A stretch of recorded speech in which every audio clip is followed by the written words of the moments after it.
Good evening, everybody, ladies and gentlemen. This is Alessandro here from MovieBuzzers.com, bringing you my third video review. Tonight I'll be talking about Invictus. I got to see an advanced screening of it, so I can't wait to talk to you about it. I have to premise this, though, by saying that I'm a huge rugby fan. I'm a rugby player myself, so I might be a little biased in my judgment of this. Also, I am a huge South Africa rugby fan, Springbok. I don't know if you can tell by the jersey here, or the jacket behind me, possibly the scarf on the wall you can't see, or the t-shirts in the drawer, but that's neither here nor there. It has nothing to do with the fact that, it was directed by Clint Eastwood, Morgan Freeman's playing Nelson Mandela, and Matt Damon, Francois Pienaar, the Springbok captain. Nothing to do with this whatsoever.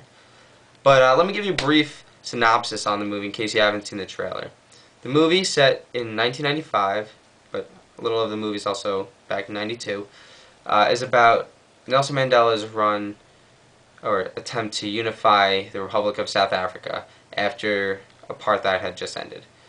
And he wanted to do this by using Francois Pienaar to help motivate the crappy Springbok team and win the 1995 Rugby World Cup.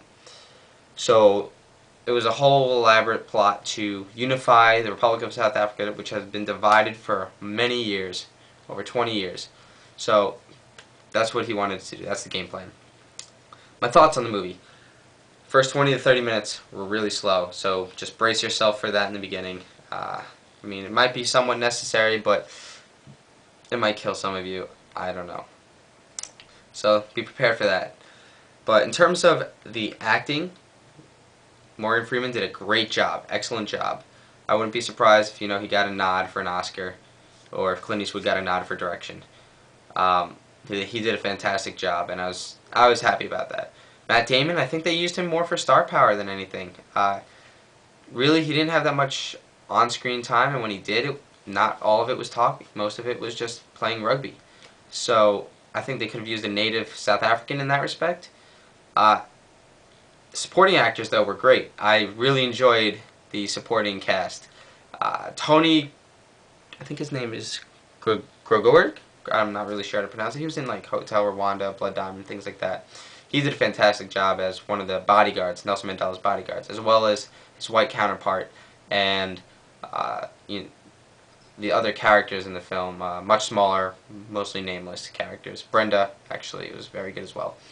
To continue, though, one of the things I really did like, besides the cast, was the soundtrack. It was able to match the emotions of the film perfectly, and I was very happy to see that. The score was fantastic. The tone of it throughout the entire film just spot on, and it definitely got to my emotions even though I knew what was already going to be happening, which is one of the most important things about this film, and one of my biggest takeaways that I was really happy with was the fact that even if you did know what was going to happen at the end, the movie kept you interested, which is something that I can't say for a lot of movies. For example, Public Enemies, I was pretty disappointed in Johnny Depp, but this one kept you engaged for the entire time and had your palms sweating by the end of the movie. Which leads me to my next point. The rugby scenes were shot fantastically. Unlike that crappy rugby movie that came out earlier this year, or last year, Forever Strong, the way they shot rugby here was, it was so good, so good. I was so happy. The camera work on the field, the hitting, everything was genuine, everything was realistic. And I think all the other rugby players that I saw it with can agree with me on that one. The slow motion might have been a little overused or used inappropriately.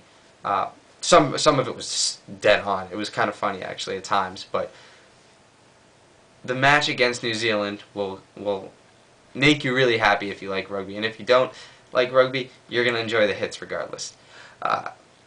So that's something that was a great takeaway. There was one other point I wanted to make, and that was the fact that it had rugby in it. It just made me happy. But yeah, so the movie was great. I thoroughly enjoyed it. A lot of it probably has to do with me being a rugby player, but everyone in the audience clapped for the film by the end of it. Oh, this was the point I wanted to make. You're going to leave this film very happy. It's an inspiring story about unification and forgiveness, and I think that is the other really important takeaway to this film. If you leave with a frown on your face or you're disappointed, I really just don't know what to say to you, because it just makes you feel good. You have butterflies. The music works on those emotions. It takes advantage of it. And the story of rugby and unifying the Republic of South Africa after many years of turmoil is just heartwarming.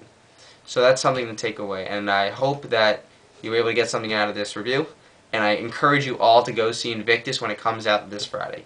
This is Alessandro from MovieBuzzers.com signing off.